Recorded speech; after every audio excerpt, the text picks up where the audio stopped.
Me and Chandi are both really big on coffee. She has her pour over thingy, and I have an espresso machine. But I also am really, really into tea. Like, I love tea. If you are also into tea, you need to check out Sip Tea Shop. Drinking tea can be a full mind, body, and spiritual experience that surely helps me unwind after a long, stressful day. With a variety of different herbal notes and flavors, Sip Tea Shop has a tea for everyone. For instance, take my personal favorite, the Unwind, which has chamomile, lavender, and has a great aroma of fresh roses. It really helps you to relax at the end of a long day. To find out more about their great collection of teas, go to thesipteashop.com. That's TheSipteashop.com. Also check out their Instagram at instagram.com/sip_teashop. That's SIP_TEASHOP.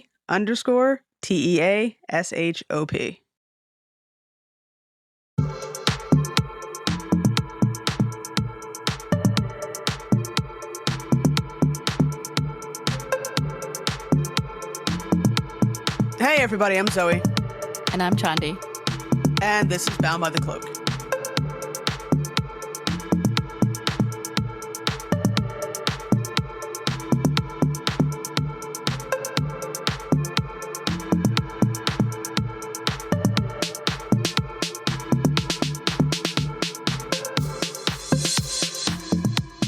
I'm not much for airplane travel, but Chandi, I know you are.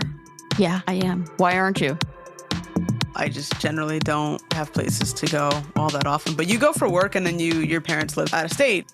You go visit them. I mean, everybody basically lives here, so they're fairly local. And yeah, I don't travel super often for work. If I do, it's usually somewhat local. But I'm not opposed to it. I just really don't do it. Well, also, I'm sure all the horrible stories about unreasonable passengers don't kind of make you want to run onto a plane. Yeah, crazy, unruly passengers. I guess I'm also more concerned about being not on the ground for a particular length of time.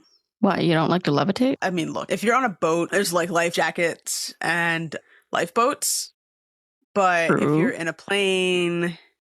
Well, but they have the floatable... Okay, actually, somebody who flies a lot. I mean, which is interesting because I actually do listen to the safety instructions every single time. But I can't seem to remember exactly what goes into... In the event that the plane is going to fall from the sky, pray? I don't know. Like what...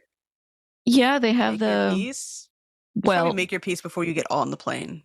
Yeah, I mean, yeah, I would say I just kind of go into it, having no idea how that flight's going to be. And I don't think I'm the only one. True. It's funny, like for someone who doesn't get on planes that often or like barely at all, I have so many questions for flight attendants, and I know most people probably do.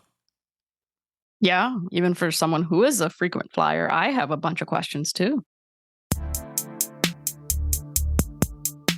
So today on the podcast, we have Toni, a flight attendant who has a blog called A Wheel in the Sky, where she blogs about work and travel. Hey, Toni, thanks for joining us on the podcast. It's great to have you. Thanks for having me. Very excited. You know, you're a flight attendant, and we wanted to talk to a flight attendant to kind of just get like the ins and outs of what it's all about. I'm a frequent flyer. I'm on a plane like twice a month. And it's always interesting because, I mean, I use the same airline for the most part, but you see so many different kinds of people and how they interact with people. So, and I don't really ever fly anywhere. So what's interesting is I had never really considered like the life of a flight attendant before I was one. When I would travel, it was kind of like we're really background players to everyone's, vacation or business trip or whatever reason they're traveling. It's like we just like make everything smooth in the background, and most people don't think of who is that person giving me a beverage or making me put my bag away. So yeah, I never thought of it until I was one. Are you saying next time I'm on a flight, don't ask the flight attendant what is your deepest, darkest secret?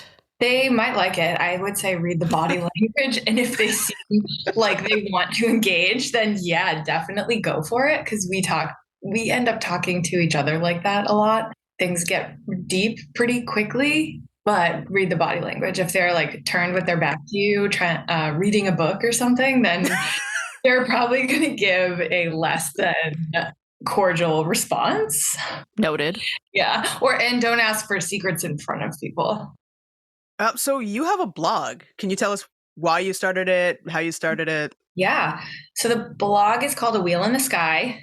I've been writing there for coming up on 4 years, just past 4 years. It's been a while. And before I ever thought of becoming a flight attendant, I was a writer. So I was writing when I was a kid, like getting into writing programs and doing all this stuff. After college, I did a bit of news writing and a little bit of travel writing, but I could never get myself to buckle down and write consistently for myself, like the personal projects I wanted to work on. So when I became a flight attendant, I thought, okay, this is the perfect kind of excuse to make myself write more. So I just created a blog so that I would have deadlines, which I need to function, and like content that I wouldn't have to think like, okay, what do I want to write about? I kind of write about 3 different things. I write about flight attendant life, all that entails, little juicy insider secrets, what it's like for us. I write about travel, and I write about personal anecdotes that might be considered miscellaneous or vulnerable. And yeah, so it's been great. It's kind of like tying 2 things that I like together, the writing and the travel flight attendant stuff. That's great. So obviously we have to ask this question, which is, what made you want to become a flight attendant in the first place? Yeah, great question. And the answer is like, maybe not satisfying, because I didn't know that I wanted to be one. It kind of fell into my lap, which is what happens to a lot of people. But I was bartending to support myself. I was doing some writing after college, and that doesn't usually pay for an apartment. So I was bartending for years, and a girl was a regular. She would come in, we would chit chat about travel because I like to travel, and she worked for an airline. One day she sent me a message and said, hey, this airline is hiring. The application is open tonight from like 7 to 9. It was a 2-hour window if you want to apply. And so I had the night off. I applied on a whim. I didn't hear back for so long, thought like I forgot that I had applied. And then I had already quit my job at the bar and was moving cross country when I got an email saying, we'd like you to come and interview. And I was like, oh, wow, okay, I forgot about this. I considered turning the job down when I was looking at the starting pay. And my mom suggested that I give it a try. You can always quit in like 6 months to a year if you don't like it. And I did. And 9.5 years later, they will have to kick me out if they don't want me there, because I'm not leaving. But the interesting thing is that I was searching for a way to kind of game the system and travel for cheap or free for a while. I had started my Peace Corps application 3 different times and not finished it. I was on an au pair website and was in contact with a family in Turkey to go and nanny for them, which I didn't end up doing for some reason. I was like always surfing the web on this site called Coolworks, where you can find like national park jobs or cruise ship jobs. And it never crossed my mind that I could just work for the airline and fly for free. So it's been really incredible for satisfying the urge to travel. Best job ever, would you say? I think that for me, yes. I don't think it's the best job ever for everyone, but for me, I'm someone who I can get a little restless if I'm doing the same thing over and over. So for me, like a 9 to 5 would be really tough. I get bored easily. And when I'm not stimulated, it kind of affects my mood and like how I look at the rest of my life if I'm, feeling like I'm not being challenged or having different scenarios come up. So that's great. My schedule is different all the time, and there's a lot of room to kind of mix it up. If you get into a rut and you're like not enjoying your job, which it happens from time to time, I just switch it up. And instead of this type of trip, I start working these type of trips. Or sometimes you can do a special assignment and go and work in corporate, or you can go work in like the admin office. You could like try to work a different, like go international instead of domestic. There's kind of a lot of ways that you can have control and like change it up if you need to. And it's great because anything that you're doing for too long, like once you feel yourself dreading going to work, it's a good indication it's time to switch it up. The travel benefits are really good. Flying for free has allowed me to go places that I never considered going and to travel more than I don't know, little kid me wouldn't have even imagined traveling like I do. And the schedule is just super, super flexible. I'm talking to you guys from LA and I was able to just I have 24 hours to myself in this hotel room in like a nice area. And oh, look, I can do all this stuff that I want to do on the side. So it's great if you have personal projects that you work on, side hustles. A lot of people have second businesses or first businesses. Yeah. And I can kind of change my schedule and work when I want and the types of trips I want. So basically, yes, it is the best existence that ever existed. For somebody who wants to become a flight attendant, can you just go through the process? Back in my day, they do things a little differently now, and I'm not surprised because when I interviewed with my airline, the interview process was something like Survivor, or like a high school gym class. So they had all of us go to whichever city we were interviewing in. There were a few options, but you had to get yourself there. They did not pay for transportation. Some airlines do, mine did not. It was a full day interview. It ranged from like a couple hours to like 6 to 8 hours. And they made cuts throughout the day. So like at first you would get together with someone, introduce someone else to the room, and they made a round of cuts. And then you do some other group activity and they make a round of cuts. And it's corporate, but like fun, how the fun corporations do things, where we do like a group activity that signifies something innate about a person. And they were making cuts based on that. But this was in a time when airlines were very well staffed and they could be very selective about who they were hiring. They don't do that anymore. At the moment, everyone is short staffed. And so if you've ever wanted to be a flight attendant, now is the time. I don't want to say like a lower caliber is getting hired because I have no idea. That's not for me to say, but the interview process is more like, we need people. We need people. And if you're here, we need you. They did stop the Survivor style interviews maybe like a year after I got hired. I mean, I had a good time because I was getting hired and I was making it through the stages. But I think if I had traveled there on my own dime and got cut from the interview after I introduced someone else and didn't even get a real interview, I would be pretty upset. But a lot of things have changed since I was hired and probably for the better. Would you say like the process was kind of rough? Because you said it was like Survivor-like. It was fun. I went in prepared. Someone had given me the tip, you should look on Glassdoor about the interview process for this company. And I did, and it was really good that I did because I got a lot of tips of like, when you go for your interview, when you walk in the door, the interview begins, not when you sit in the room answering questions. And so it's a customer-facing job. You're interacting with people all day. They need to see that you can interact with strangers in a group. So if you're social, so I'm making friends, talking to all the other applicants. They give you a dress code to wear to the interview, and it's pretty specific. And that is also a test because obviously we wear uniforms and uniform compliance is a big thing. So they want to see like, can you fit into our narrow definition of what we want? That's part of the interview. They want questions answered in a specific way. And coming up with like sample answers the night before really helped me the next day. It's hard to come up with, like name a time you went above and beyond for a customer, or like tell us about a time that something went wrong at work and how you fixed it. And it's like, oh my God, let me go back over the last 10 years of employment and figure out what to say right now. So I was well prepared and I had a great time. I don't know if other people didn't. And I think I'm social enough that I can fake being social even when my battery is drained. Yeah, I feel like I might have a problem with the faking all the time. Yeah, it is tough sometimes. But the interview process, they do like a video interview now. Oh, wow. They don't just invite everyone to come in person, and then they do cuts along the way that way. And so hopefully it's gotten better. And then after that, you get a job offer. I got my job offer the next day, and the job offer is contingent on you passing flight attendant training. If you fail training, you don't have a job. For me, it was fine. It was a good time because I had just quit my job. My whole car was packed up. I was driving cross country to Oregon to live there. So I kind of was in a transitional place anyway. And it was no big deal to like hang out in Portland for 3 months before I started work and then go to training. But for a lot of people, it's like, you really have to put your life on hold. You go away to training for 4 to 6 weeks, depending on the airline. Some might even be longer.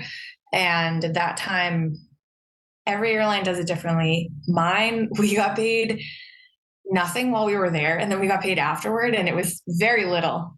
But your housing is paid for, so you don't have to worry about that. But if you don't pass and you already quit your job at home, if you moved out of your apartment, if you like upended your life for this opportunity, it can be a big risk for a lot of people. And I'm a single person. I don't have a family to think about.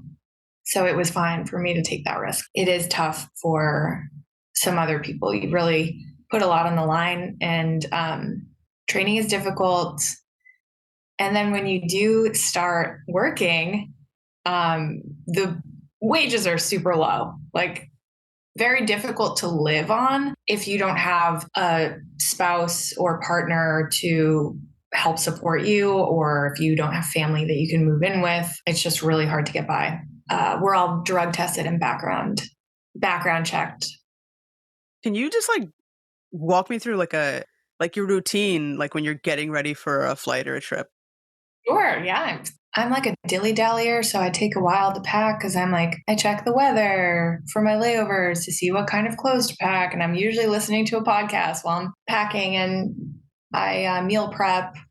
I bring enough food so that I never have to buy food is always the goal, to not have to buy food. And that way, if I'm on a trip and I like my crew and I want to go out to dinner, or if I'm in like San Diego or something and I want to go out and treat myself to fish tacos, it's like a fun thing and a treat, and I'm not spending, $15 on like this airport sandwich or something. I have my lunchbox usually weighs as much as my suitcase, like so stuffed full of food. You never know kind of how your day is going to go, really. You see how it's going to go on paper, and then in real life, it often changes. So like you might think, oh, I'll have time in between these 2 flights to get off the plane and get food. But then once your first flight gets delayed, you don't have time anymore. So then you're stuck. Or like, oh, I brought enough food to last me through till the end of the flight. But if you get delayed on the tarmac or something, or if you get a rolling delay and you don't have enough, that runs out. And then, I pack like pretty basic workout clothes, toiletries. It's like, I have to make sure I leave and give myself enough time to get there on time. Being on time is very important.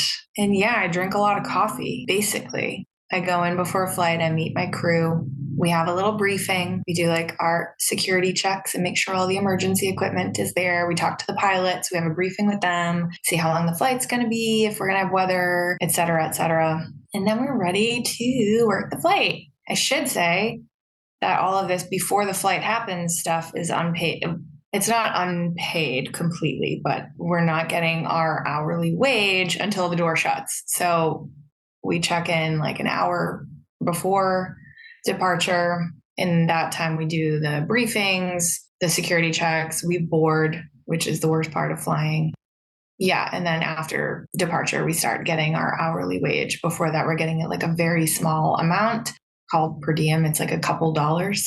Yeah, pretty normal for like, I think like a standard kind of trip.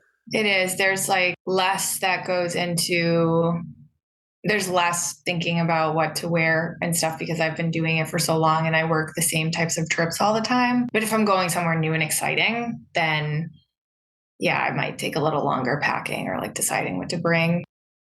How far in advance do you know your schedule or your trip? Every airline could be different, but the way that we do it at my airline, we bid for our schedules a month in advance.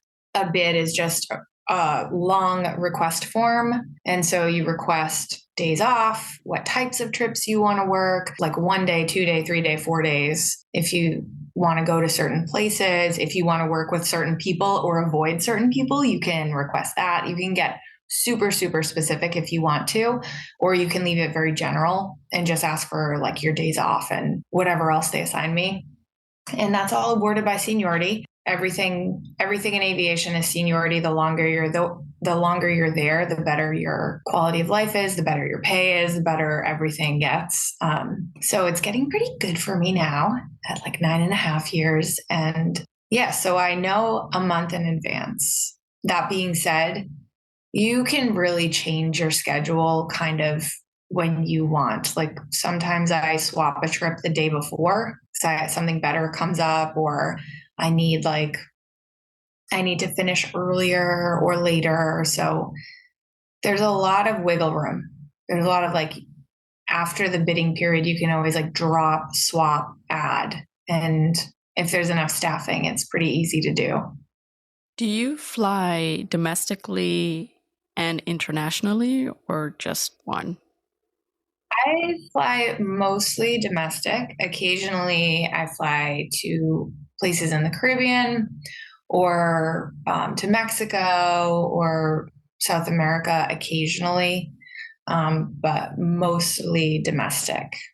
Yeah, and I mean, the US is still a big country. How do you deal with jet lag? I am pretty good. My body is pretty good at adjusting. The only times that I really suffer from jet lag are when I'm gone for extended periods of time. So I was away for a couple months in the fall. I was in Europe. And when I came home, I took a little bit to adjust. But for work trips, it's usually short. It's the longest I come to the West Coast a lot. I'm from the East Coast. I fly out of Boston. And I spend a lot of time in LA, San Diego, San Francisco. And so it's like 24 hours usually that I'm here. And then I go back. So I tend to stay on whatever time zone I'm in. So like a lot of people I work with, they're like, oh, I always stay on East Coast time, or, oh, I always stay on West Coast time. And I just kind of, it's like, it's bedtime here. So I'll go to bed and then I wake up whenever I wake up. So I don't have to fight the jet lag too much for these short trips. It can get tricky if your schedule is changing a lot, like the hours that you're working. Yeah. So if you're working a lot of overnights and then you switch to early mornings, that can be tough. In general, I have a hard time with the early mornings because I'm not good at relaxing enough to sleep the night before. But for some people, I'm sure it's the opposite. How often do you meet up with the same crew members? Because I know like each flight, it's different crew. Yeah, you never know. Okay, so I was going to say this depends on seniority because at my seniority now, I can kind of control what I work more. And so sometimes I'll, like, if me and a friend bid for the same trip, we'll get to work together. Also, because I work a lot of the same trips over and over, like I will work a lot of trips out to LA or San Francisco or San Diego. And it's kind of, you might run into the same people that do the same types of trips. But I mean, I'm over 9 years in and there are still, it happens all the time that I go into work and I don't know any of the crew. Like we're all, I'm meeting all of them for the first time, which is wild. And yeah, when you're new, you're on reserve for an undetermined amount of time. And what that means is that you don't have a set schedule. You have days that you work and days that you're off. And the days that you work, you're on call. So you could go anywhere. And it's like, you got a lot of crappy trips. Oh, good. Okay, great. You can swear, it's totally fine. You get a lot of shitty trips. I had to throw it out there. And since I'm allowed, you get a lot of like crappy trips, but then you also will get some like really awesome trips because someone super senior calls out last minute. So when you're new and you're working like the worst of the worst, you might end up like seeing the same people because it's probably other new people like you. There's a lot of staff. So it just depends kind of on how much variety you have in your schedule and what your seniority is. But it's good to meet new people too, because, sometimes you work with people and you just click with them that you had never met before. And then you have a new friend. And sometimes you work with a crew and you're like, okay, I don't want to see your name on my pairing again. I hope this is a one-time deal. And then you put them in your avoid list on your bid if you really need to. Is that way? That's a thing? Yeah. Yeah. Oh, that's good. Yeah. I'm pretty sure that we can avoid flight attendants and pilots. Wow. That's Yeah. good. I don't have anyone on my avoid list. That's also good. Yeah, there's no one that I have had that terrible of an experience with that I would give up a trip, because of them. But I definitely have people that are favorites and not favorites. Because you form a bond with Make fast friends. Yeah. Jump seat confessionals. People will tell you, people will just really spill all their business on the jump seat sometimes. We're on the road so much, and it can be a lonely lifestyle. It's very social, and there's also so much alone time. So, some people need that kind of companionship from their coworkers, or I don't know, they can't get an appointment with their therapist. So it's we do jump seat therapy, and yeah, it happens for sure. What makes a shitty trip shitty? Everyone has a different definition because people like different things. For me, what makes a trip shitty is if I have to board multiple times in a day for free. I don't like that. I hate boarding even once because it's just the most chaotic part of the entire flight, and it's unpaid.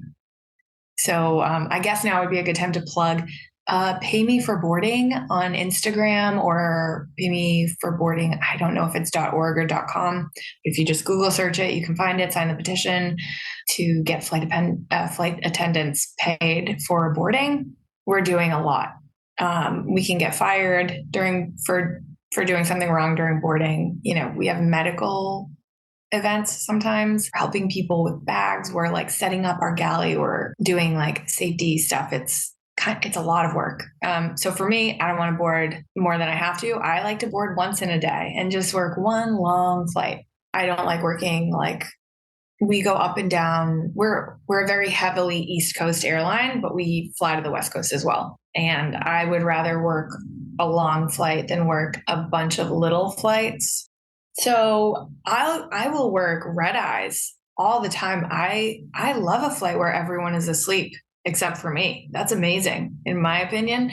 But a lot of people would rather die than work red eyes. They just do not want to be up overnight. It's pretty bad for your body, but I guess while I can do it, I'm okay. Some people hate working 4-day trips because they want to be home every night. And some people don't want to work turns. A turn is a 1-day trip. You fly somewhere and fly right back, because they don't live in base, and they would rather stay in a hotel than stay in a crash pad or something. So a shitty trip is different for everybody. Some people want a really fun layover city, and some people want just the most productive trip with the most hours so that they get paid the most in the shortest amount of time. There's something for everyone, and so the definition is different. So you hear a lot of different things from people outside of the industry about what they think a flight attendant does or what the industry is like. What do you think are some of the biggest misconceptions that you just want to bust? I have a whole blog post about this, about flight attendant misconceptions. First and foremost, we are not dumb. Some of us are. There's a lot of us, but I think that there's a stereotype of the airhead flight attendant that doesn't know anything other than how to serve a Coke on a plane. And I would like to forcefully dismantle this misconception. I work with some very intelligent people. You don't have to have a degree, and degrees don't necessarily make people smart, of course, but it's a very highly educated workforce. I work with people who are lawyers, and people who are nurses, and people who are real estate agents, and people who are doctors. I work with people who are business owners, and people who are writers. all kinds of things. One of my friends used to be a professor, and this is her retirement job. A lot of flight attendants are very well read. They're very active in community issues, in politics or social issues. So that's one. I think the whole like sky waitress thing is the majority of our job is it's very rote and routine, and we're doing the same things day after day. And yeah, on a typical day, I'm like slinging a lot of drinks in the aisle and giving people pretzels. But what I'm actually there for, and you'll know it if the time comes, is to evacuate an aircraft in like 90 seconds and to do medical care if someone is having a medical event on the plane. So we're all trained in basic first aid. We're trained in CPR. We have access to an AED machine and portable oxygen bottles. And we're trained to fight fires on the aircraft, and all different types of fires, electrical and lithium batteries, which is like kind of the new big one is the batteries. And yeah, the evacuations. So we're primarily there for safety, which I know everyone has heard in our little spiel in the beginning, but I don't think people believe it until they have some type of event on a flight and they see it firsthand. And then they realize, oh yeah, they're doing more than giving pretzels. A lot of our training is like very specific procedures about what to do in this instance, in this case, and in this thing. But a lot of it, you can't possibly prepare for every single scenario when you're flying like hundreds of people every day. So it's like a lot of it is just like very nuanced, and each situation is kind of individual and different. So a lot of our training is just learning to kind of use our senses and use our gut and use our communication with one another, with the pilots and with customers, to say like something doesn't feel right, something doesn't smell right, something doesn't look right. And that's a huge part of our job. When I wasn't a flight attendant, I used to get scared during takeoff as a passenger.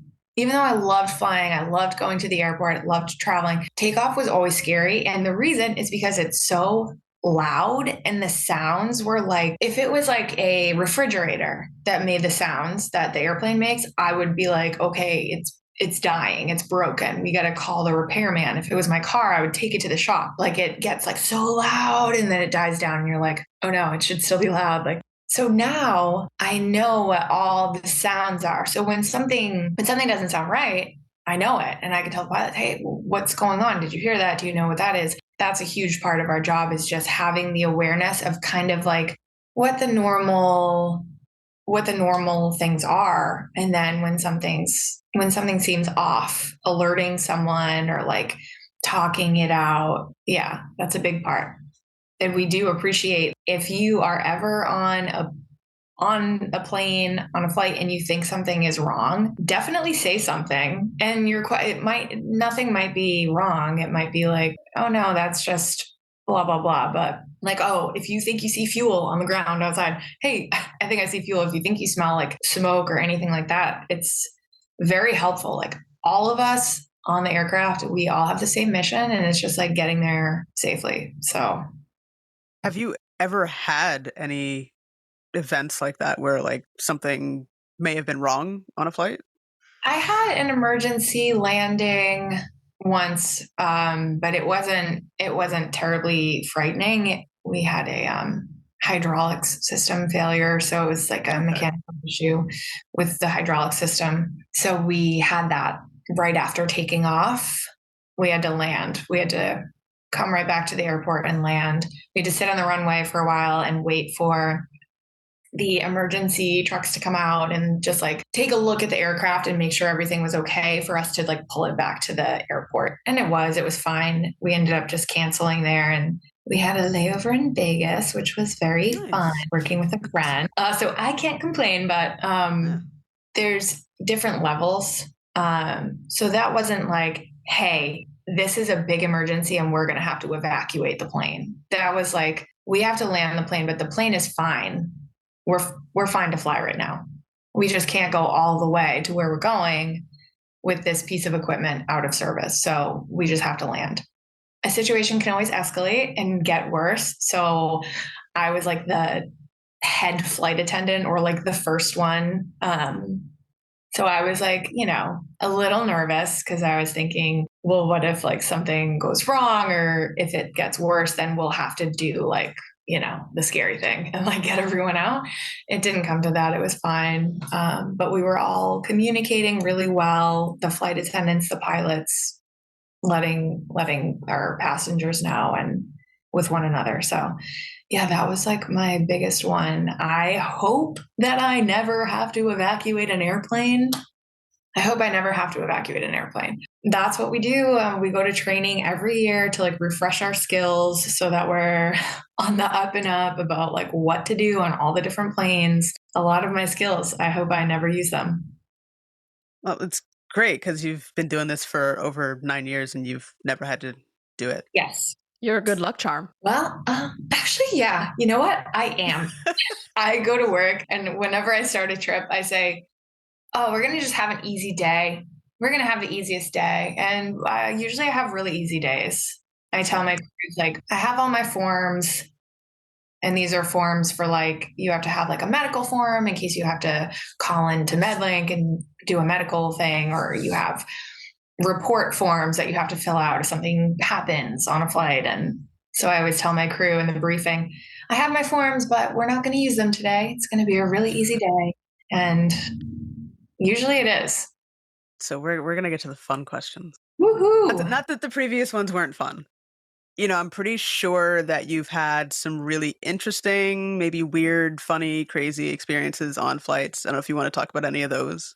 This question used to be hard for me. Like when I meet people at parties and stuff, they always say, oh, you're a flight attendant. You must have some wild stories. Like, what's your craziest story? And for a long time, I struggled because it was like the interview thing where you have to backtrack and like think of like, okay, all the days I've worked, what was like the thing? And now it is so easy because my craziest flight attendant story is the time when a gentleman had explosive diarrhea in his seat while asleep, and with such force that it went up over the seat and made a puddle on the floor.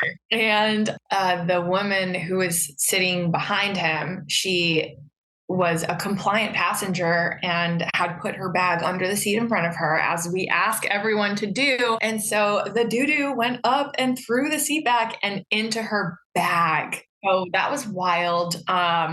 I felt really bad for the guy. Yeah. He was a French speaker or French Creole. So we paid for someone with language skills to assist us and like asking him questions. So we were like, are you okay? Have you been feeling ill before the flight? Is there anything we should know about? Are you on any medications? Like, do you want medical treatment? Should we have like EMTs meet the plane? And he said no, he didn't want medical attention. And he thought it was something he ate. We get it. We get things in order on the plane. We had to like move a lot of people out of the area. It was pretty, oh, you wish we threw them away. No, listen, don't let your skin touch those seats. Oh, I tell people that about movie theaters. Do not go to movie theaters unless you're wearing long pants, because they don't clean those seats. And as on trend as like crop tops and like halter tops and like wearing like tiny shirts in tiny shorts is on trend as it is. But while you're on the plane, don't let your skin touch that seat, because we are not throwing those seats out when people poop on them. They get cleaned, but I mean, they're not getting thrown out. The craziest part of my crazy story was not even the diarrhea on the floor, oddly enough, or the woman who wanted to save her canvas bag with doo-doo in it. At the end of the flight, I think it had something to do with the fact that this man was Black and spoke French. I can't say for sure, but all of a sudden we land and everyone is a doctor and everyone wants to know the protocols for what are the medical protocols for like quarantining. And this was before COVID. This was before we had this like thing about quarantine. So everyone, these customers were like stopping and like, well, what's your procedure for notifying us about his condition? And they all wanted to know like why he shit himself. They were worried about themselves. And I think that it was after Ebola had been in the news. And so Okay. everyone had this image that they were like, this man's very exotic and he probably has this exotic disease and we're going to get sick now. Instead of like feeling bad, like, oh man, this guy must feel like really awful. It's like, well, am I going to get sick now? And they were basically, it was like a standoff at the gate. Like they were just standing Wow. at the gate, like screaming, like shouting. We had to get escorted off the airplane and outside. Like an agent had to like escort us because people were just getting so riled up about someone else's medical condition. Just so everyone knows out there, like I don't have the power as a flight attendant to hold someone against their will if they don't want medical treatment. Just so all the listeners know, that's not how it works.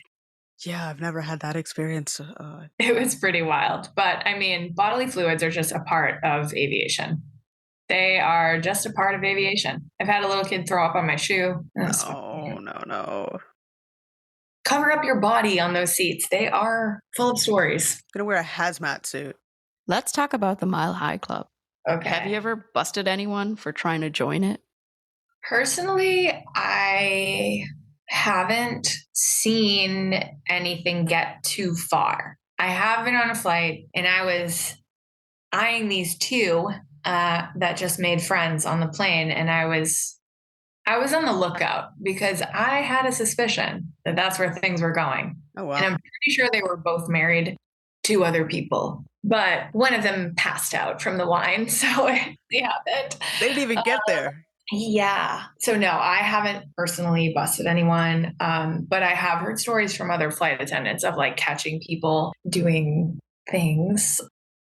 Like an airplane lavatory is the most disgusting thing you could imagine. And if you let your naked body touch anywhere in there, like you're just putting yourself at risk. It's like, it's really freaking gross. It's really gross. I think it's like the least sexy thing I could even imagine. It's not worth the herpes, so just don't touch anything. There's pee all over everything. There's pee all over everything. The floor is covered in pee. You know it's pee. Don't go in there barefoot either. Please, please, please. It's not water. It's pee. You're not making me want to get on a plane. I mean, okay, like the guy who shit his pants when he went to the bathroom to like clean himself up, it's a tiny room and he was a huge guy. So when he came out, there was smears everywhere on the walls, on the door. Nothing is safe in there. Nakedness and with another person, it's so small that like you barely can like fit yourself in there without touching too much. Yeah, it's super gross. If you're on a private plane, do you? Yeah. So I've heard stories from other people.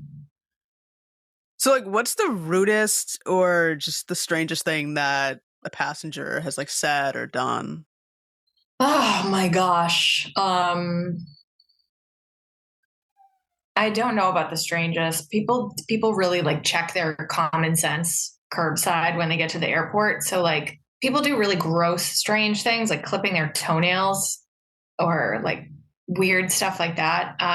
But people are also just super rude sometimes. And with the caveat that most people are not. Most people just want to get from point A to point B and like do their own thing. And they're not trying to like ruin anyone's life along the way. But it's obviously the terrible people that stand out in your memory. So yeah, people can be pretty rude. I had a guy like yelling in my face one day in the aircraft. Like I was kind of like cornered into the door. And he was like screaming at me because he was mad that his TV didn't work. So I like gave him a voucher, which is protocol. And then he was like upset that there was a girl that had her shoes off. He just like went off and started screaming at me about the environment. And I was like, the environment of the airplane. I don't even know really why he was mad, but he was like yelling at me. And then I locked myself in the bathroom and like cried. And I was just so taken aback that someone would like treat me that way at work. And it was infuriating because I hate that when you're like really mad, but then your body reacts by like, you just like cry and you're like, no, I will not be weak. I will let you see this. So I hid in the bathroom to get it out. I had a guy scream at me to shut the fuck up in front of a bunch of people because I asked him to put his mask over his nose and mouth when that was a big part of my job. And I had a guy threaten to sue the company. I don't know why he was threatening me. Like, I don't represent the company in that manner. He didn't think that it was another TV issue. He didn't think that his voucher was adequate compensation. And so he asked me, does this happen a lot? And I said, well, sir, it happens enough that we have a protocol for what to give you when it does happen. And he said, oh, I'm just wondering if I should talk to my lawyer about a class action lawsuit. And I said, sir, you need to, I can't give you legal advice. I think you need to do whatever you think you need to do. And if you think that as a member of the flying public, you're a protected class, then I think you should go forward. I think that was an example of someone thinking that because I'm a flight attendant and I was younger at that time, that I was an idiot and I would be really intimidated because he said the word lawyer. And like, first of all, I don't care. Sue the company. See if that affects me. I don't have any money to give you. And also, I know what a class action lawsuit is. Being a member of the flying public that doesn't make you a protected class. No, it's not going to work, sir. But yeah, people get really, really bent out of shape about stuff sometimes. I think that with social media, how everything is on film now, people are just like, it's like a heightened level and there's a lot of escalation. And so when someone has some kind of issue, whether it's like they can't get the Wi-Fi to work or their TV's not working or there's not a space directly above their seat for a bag, it's like, instead of just presenting this like, hey, I'm having trouble logging on, this isn't working. Do you know if there's an issue with it? Oh, is there a different place I could stow my bag? Instead of coming at it like that, everyone wants to like jump into aggression kind of and be like, there's no place for this. And I paid X amount for blah, blah, blah. And it's like everyone wants something free or they want to make so much of an issue that we have to give them something. It's gotten a little annoying because a big part of my job is just like de-escalating stupid things that like don't really have to be a big problem. Everything being on film and on social media, people are just like, there's a certain personality type that's ready to make a scene out of anything. And then like whatever version of it goes viral. Is it edited? Or is that like, is there context that we're missing? Like, was the person asked 17 times before this filming started to be compliant? Or like, it's pretty tough with the whole everyone ready for a fight to film. Have you ever missed a flight? Yeah. Like I was supposed to work and I was like, slept through my alarm. Yeah. Yeah, I have actually. It hasn't happened many times. I think the last time that happened in like early 2021, like in the winter sometime. And I remember because I had just bought my house recently. So I was sleeping in an air mattress in the living room and it was snowing outside. And I got a phone call from work being like, hey, where are you? And I was like, and I don't live like next door to the airport. So there was no way I would. So yes, it has happened. And they have a procedure for that. The beautiful thing about this job, it's like a pro and a con. You are a cog in a wheel. You're a pawn on the board. You don't matter that much. And that can be depressing if you want it to be. But like also it's very liberating. Yeah, I overslept through my alarm. I didn't show up to work. I felt really bad about it because I'm like, okay, I'm in my mid-30s. I shouldn't be like sleeping through work, but I'm a human. It happened. Guess what? They just get someone else to work it.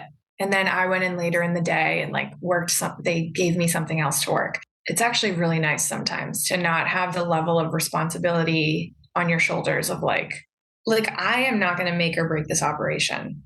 If I call it sick, they have someone to replace me. Like I am a number. And it's like, it used to kind of bother me. And now it's like, yeah, this is great. It's business, baby. Like I come in, I do my thing, I leave. I don't take problems from work home with me. I don't get like too bogged down in anything. And yeah, I have missed a flight and they just replaced me. In terms of passengers, do you ever see the same kinds of passengers and you recognize them? And can you distinguish between who's a frequent flyer and who's not? Yes. Like sometimes if I work the same routes, I'll see people like, oh, I brought you to your conference last week and now I'm bringing you back. So I will sometimes see the same faces. Mm-hmm. Yep, Yeah, that's what we meant. Yeah. Yeah, occasionally, not often, but I used to work Seattle flights a lot and I would do like these red eye turns and go there and back. And I would have this one guy on my flight all the time. Him and his girlfriend were in a long distance relationship. I think she was in grad school in Seattle. So he would fly out to visit her and I would see him almost every time I worked Seattle. I would see him on one of the flights, like either going there or coming back. So that's like really nice when that happens. Some routes are big business routes. And so you'll see like the same people. And yeah, some routes are vacation routes. People have beach bags and hats and all that. You see like in the winter, like everyone's going to Salt Lake or Denver with their big, huge ski boots. So like the overhead bins fill up really fast. South Florida's, sorry, everybody. I mean, now go there, but like, I don't want to go with you. The different routes tend to have like different people. Some routes not so much, but and yeah, people that fly a lot, there's a difference. It's not a bad thing to like be inexperienced. It's just like a little more work for us because we have to explain how the TVs work and how the Wi-Fi works and what we have for products, like what we have for drinks, what we have for snacks. Oh, we're actually not serving that right now. We'll be getting to that a little later. And so it's just like a little more that you have to do. Whereas like a lot of business travelers who travel a lot for work, they don't want anything. They can be difficult in their own right because it's like, oh, my work email is more important than like anyone else on this plane. So I'm not putting my computer away after you told me 3 times. But as far as like in the flight, it's like, yeah, I know. Like, I know how this works. I don't want anything from you. I just want to sit here on the Wi-Fi and I guess it was maybe like after 9/11, there were like, U.S. Marshals on flights. Is that still a thing? Yes, they're on flights at random. So they could be on any route, anytime. And we're informed if they're on our flight. And we know, and the pilots know, but no one else knows. At any given moment, if you're on a plane, there could be an air marshal. There might not be. But it's at random. So like they could be there on our flight, yeah. And do you know exactly who the person is, or you just know that they're on the flight? No, we have to know where they are and where they're sitting. Any law enforcement, like the whole crew knows where they're sitting. Anyone who ever has a firearm, we have to know where they're sitting. And it seems like, as a flight attendant, you have heightened senses. Air marshals, we might get a vibe. It usually won't come up because we are supposed to know before anyone gets on the plane. They're not in charge of telling us because everything's like very under the radar. The airport staff will tell us, like the gate agents tell us. Law enforcement's harder. You take a look anyway. Are you actually confident that people that are sitting in emergency rows will actually like do what they're supposed to do in case of an emergency? So ideally, they don't have to do anything because we are supposed to be doing everything. So, but I think that especially in a post 9/11 world, people will spring into action when they need to. There are requirements to sit in the exit row. You have to be a certain age. You have to be like able to speak English fluently on my airline because we're an English speaking carrier. So if we are shouting emergency commands, you have to be able to understand them. You have to be able to lift like X amount of weight. But yeah, we ask everyone if they're able and willing. If someone appears like they're not really able or willing, then that is part of our job to discern that and move them. So like sometimes people will get sat in the exit row and it'll be just, like things slip through the cracks. So it's just about like layers of security. So like if something gets past the gate agent, then it's not supposed to get past me and so on. So if someone's sitting in the exit row and they're like, I can't, can you put my bag up for me? I can't do it. I had shoulder surgery or something. Like, oh, okay, well, it looks like we need to move your seat. That's not going to work. So it does happen. But I think that, yeah, if stuff is really going down, I think that people will follow directions and their kind of like survival instinct will kick in, and there's 3 of them in a row. So I think they'll like keep each other in line. And I think, yeah, that they would get it done, that they would get the thing out. And luckily the instructions are very easy, and there's pictures. So it's like, I think they would be able to. So, we're talking to you because of what you do. What is the most interesting passenger you've met? I was flying this is not light, but I was flying to Arizona, to Phoenix. A lady and her daughter were flying, and the daughter was like a little messy, and like she wanted to like order drinks, and I was kind of like, I don't know. And the mom, she fell asleep. She passed out. So she had clearly been drinking like before the flight. So we had to like get a wheelchair for her when we arrived, because we couldn't wake her up. I don't know if she took any pills or anything, but the mom was talking to me, and she was just like beside herself, and she was telling me that they were dropping her off at rehab. She ended up telling me kind of their life story, and she was adopted and she'd struggled with that. And so the mom felt like, additional guilt about like making life okay for her. And it just like weighed really heavily on her daughter throughout her life. And so it was like really heart-wrenching to hear these stories. And, people will come to the back and they're like, not everyone is flying for vacation. You think like, oh, well, they're just traveling. Like, no, they're not. They're traveling for a funeral, or to like see their parent in hospice and hope that they make it in time. Yeah, you meet a lot of people with stuff like that. You also meet people with fun stories. But what's your favorite flight-related show or movie? Because there's a lot. There is, and I'm really bad at watching them. So I've never seen The Flight Attendant. I've never seen that movie with Denzel Washington, or the one with Gwyneth Paltrow, or the one with George Clooney. Like, have you seen Airplane at least? No. Wait, hold on. I've never seen any of these.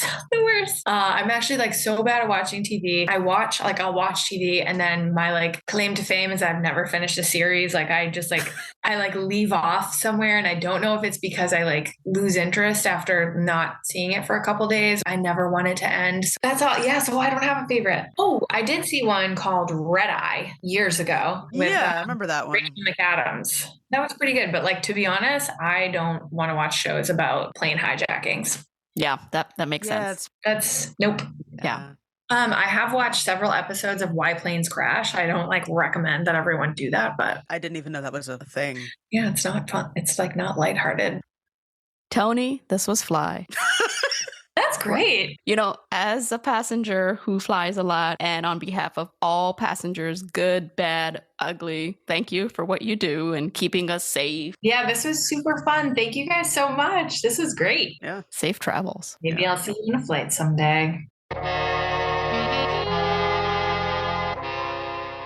We'd like to thank Toni for being on the podcast and for sharing her wild stories with us. That was wild, right, Zoe? It was pretty wild, and she was also a good sport in answering a good amount of our questions. And we still have more, so you never know. But if you guys also have any questions that you would love to ask a flight attendant, let us know. Heck, let Toni know. Be sure to check out Toni's blog, A Wheel in the Sky. We'll put the link to the blog on the show notes on our website. That's going to do it for this episode of Bound by the Cloak. Thanks for listening. Once again, as always, you can find us anywhere that you get your podcasts. Check us out on social media. We're on Instagram and Twitter. You can go to our website, and you can even email us if you'd like. Thanks for listening. Until next time, stay fly.